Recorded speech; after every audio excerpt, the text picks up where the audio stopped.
Hello, my name is Jeff Rolka. Thank you for checking out my video. Mostly on the channel I do warm-up videos and technical exercises and things like that. I'm always looking for ways to help more or in a different way or just in some new capacity. And I've been wanting to try this for a while. And thank you for those of you who submitted videos for review for your patience, because it's taken me a while to get around to doing it. But I'm going to start small and do a couple examples today. I asked my Patreon folk if they would be willing to share some of their work with me that I would then have a look at and share with the channel and do some reviews, in the hopes that what I could do here was take a bit of a listen, find some areas that we might have a look at vocally for the individuals that are singing the tunes, and then make some suggestions that not only they, but all the rest of us might be able to benefit from as well. So we have an original composition and a cover song. Let's dive into the original. The first tune is an original composition, Echo Park Redux, as it says there. And this is Scott. At least that's the user ID. I presume that the individual's name is Scott. And we're going to take a look at this. What I'll tell you right off the beginning is I really appreciate the chord changes in this tune. There is a very svelte digest of chords, as you will see. And I think he's done a really nice job of saving some of the more familiar things that we as listeners would gravitate towards for kind of more important parts. It's not that one part of the song is more important than another, but it's that he's very strategically used those chords, in my opinion, as well as some chords that are really unexpected. Let's have a listen, however. Let's get started. And I'll probably, forgive me, be stopping as we go through this. Driving headlong into the mouth of a headless neon god. Ink shops, strip clubs, bars serve the fatally flawed. Midwest families, trance, drug addicted stars. What are you gonna do? Let's stop here for just a second. So the chord changes on the verse, really cool. B flat, D minor. I'm adding the 7th, D minor, back and forth between those two chords.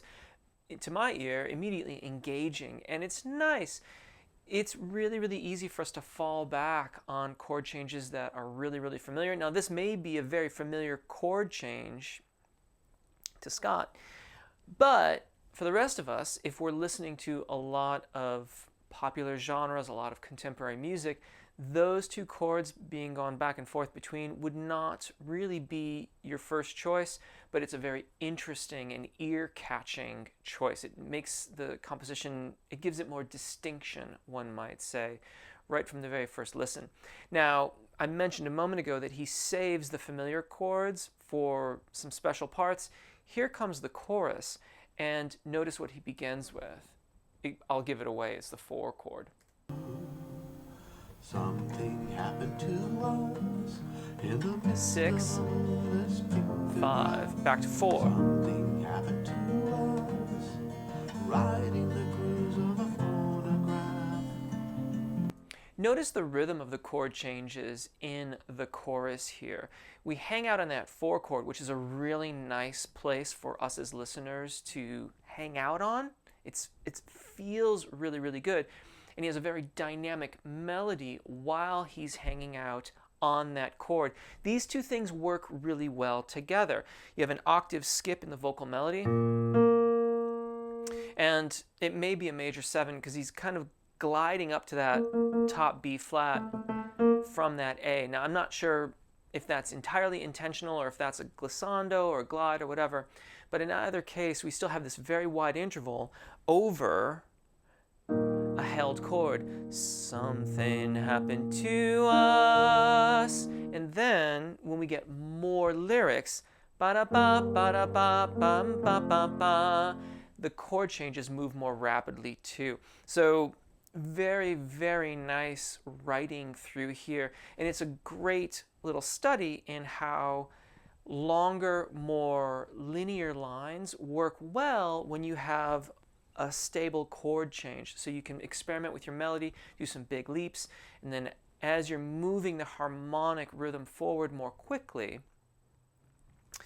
you can also break up the words a little bit more and have a little bit faster notes, or a higher subdivision of the beat really is how we think about it, because you're using smaller note values through there.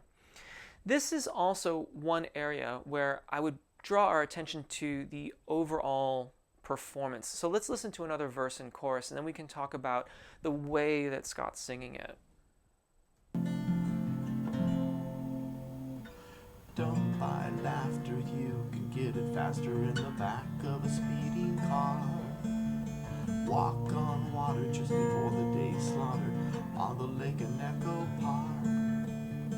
There's a golden fence where there used to be some tents. There goes a neighborhood. A pastor is on hand, rolling in the sand with the good book well in hand. What are you gonna do?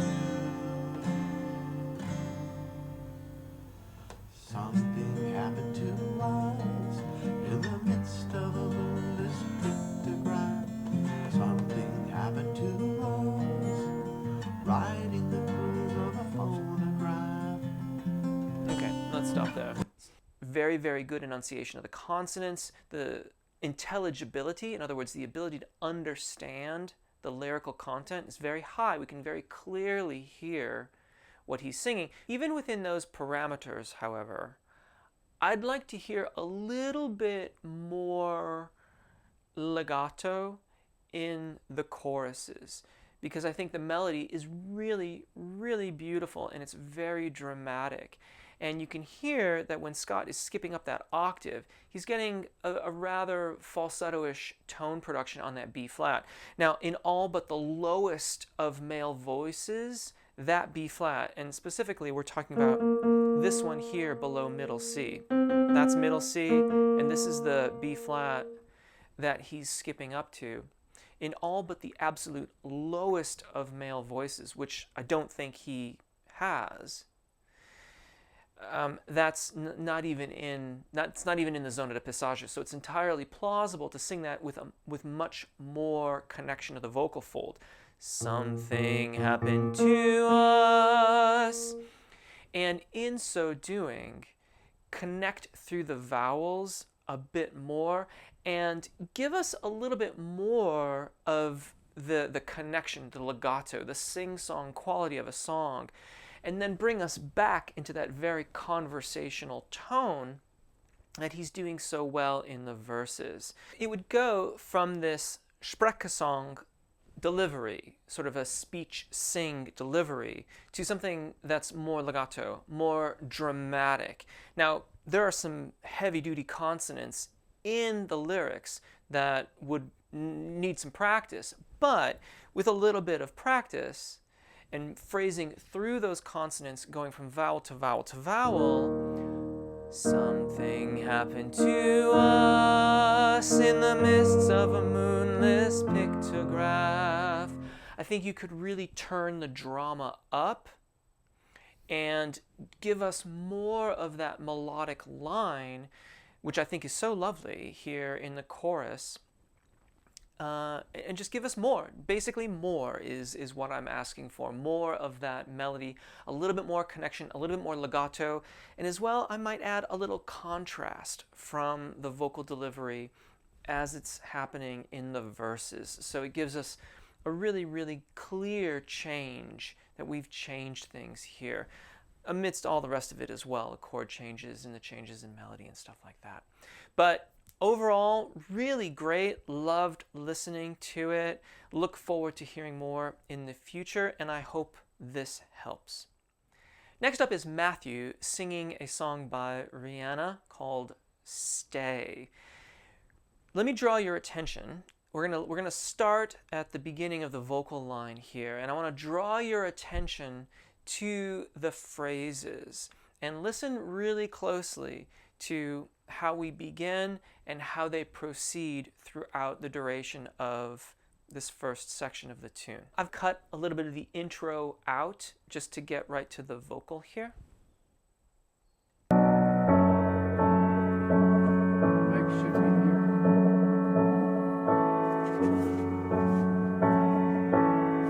All along it was a fever.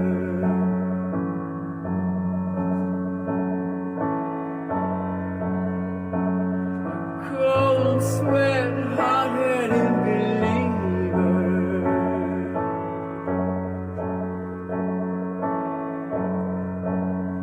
I threw my hands in the air, said, show me something.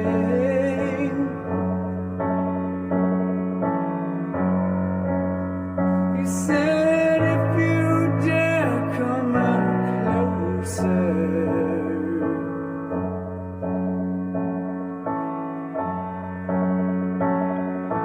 Round and around and around and around we go.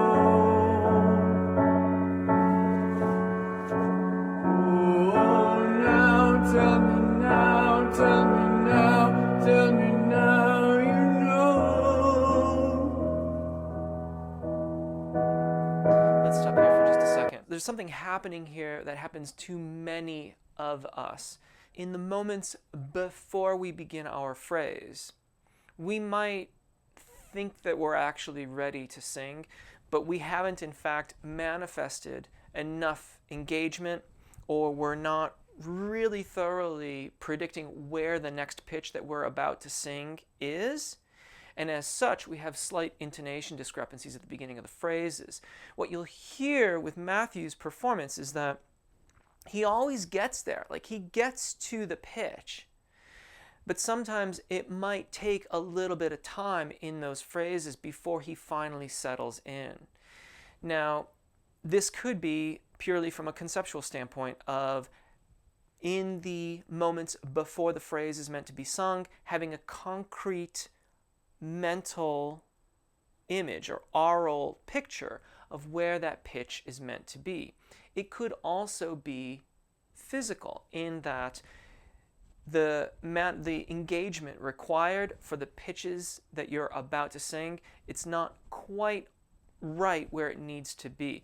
So part of what you can do to work on this is to practice maintaining your engagement on both while you're singing and exhaling, but also maintaining 60% or maybe even a little bit more of your posture and your engagement on the inhalation. This works really well with apagio breath management because the breath primarily comes in just a re-upping of the lateral expansion of the rib cage. And so you don't need to disengage from the abdominal muscles much at all. You can very quickly and without any real outward indication of it, grab your breath, maintain your engagement, and be ready for that next phrase. One thing about the sound here in general, that microphone, I cannot see the entirety of the microphone. I would also experiment with bringing it much closer to you. Those microphones are typically meant to be very close to the sound source, and it looks to be not less than 18 inches away from you. Camera angles can be funny, but that's kind of the guess I'm going with here. And more of the, you sound lovely, but I would get even more richness, more color. You might even get a little bit of that bass proximity effect and warm things up a little bit more. But in general, those mics meant to be close to the sound source. Get it close, get all that richness, all that color. Let's keep going. Not really sure how you feel about it, but something in the way you move, it makes me feel like I can't live without you, and it takes me all the way. I want you to stay. I think I only briefly listened to Rihanna's version, but I believe that the tempo here is a little bit slower than the original. And I would take that extra time and put it on the vowels to my ear, it kind of feels like it's all sort of stretching out a little bit, and more of your voice, more of the color of your voice, more of the just all the things that are part of our voices, that's primarily contained in the vowels. So in elongating the consonants at the slower tempo, by keeping it all kind of trying to keep it equal, or as if it's just a slowed down version where it's all gotten elongated, I feel like you're missing an opportunity where you could keep the consonants the same as they are when they're at the faster tempo, but find yourself more in those vowels, more in those sustained lines, and make even greater connections throughout the phrases of the song. Additionally, when you do phrases like, "It takes me all the way," and you have those really syncopated lines, think a little bit more marcato, more energized to set the legato of the verses and choruses as a separate entity so that we get a little bit of a different flavor there.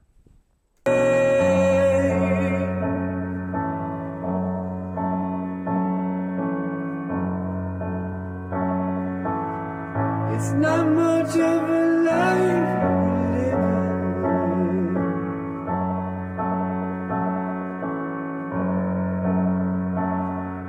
It's not just something you take, it's a given.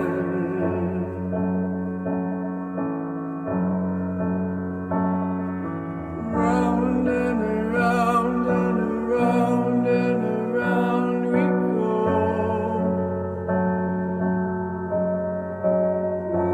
Oh, now tell me now, tell me now, tell me now, you know. Some of these ends of phrases are similar in a sort of reverse way as the beginnings of phrases, like we talked about when we began listening. In that particular instance, it sounds as if the engagement has been allowed to go, like we're disengaging before you've stopped singing, before the sound has ceased to issue from you. And so we get these little intonation bobbles nearing the ends of the phrase. They're both indicative of kind of the same thing, which is that engagement isn't being maintained in the pauses. One of the exercises you can do for this is that practice at the ends of every phrase, end the phrase by inhaling, so that round and around and around and around we go. And in releasing, I'm expanding and allowing air to enter my body. After a while, you get a feel for maintaining your engagement. You don't have to do that all the time, but it's a really nice practice, and it makes it very easy to get comfortable with that physical feeling. Let's keep going. Not really sure how I feel about it. There's something in the way you move. It makes me feel like I can't live without you. And it takes me all the way. I want you to stay.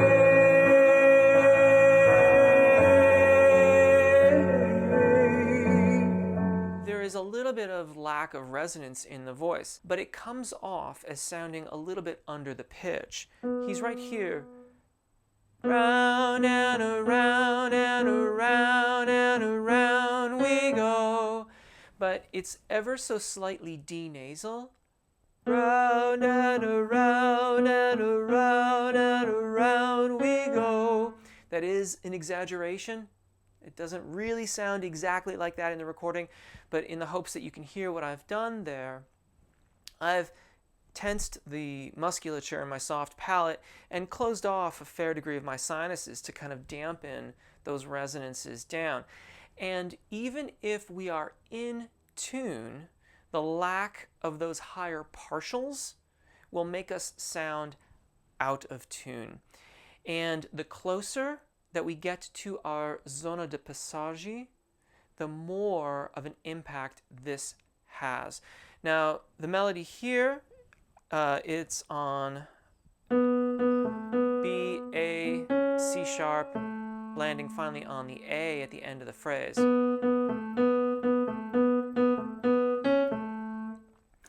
So right in the area of the primo passaggio for most male vocalists, most voices that were influenced by testosterone. I will admit that I like a fairly bright sound in a vocal delivery. I like the brilliance. I like the higher partials popping out in that delivery. If that is your artistic disposition, is it possible perhaps to find a middle ground between the two, where perhaps it's not necessarily round and around and around and around we go, but neither is it round and around and around and around we go. And again, I'm exaggerating so that you can clearly hear the denasality of it. I don't think Matthew was quite that far into the denasal area, but there was an aspect of that to the tone. Great work, Matthew. Great work, Scott. Thank you again for allowing me to use these videos as part of this segment. Let me know in your comments, all the rest of you, those of you who watch the video, what you think. Thank you so very much for watching. I hope this helps. My name's Jeff. Take really good care of your voices, enjoy singing, and hopefully we'll see you again. Bye.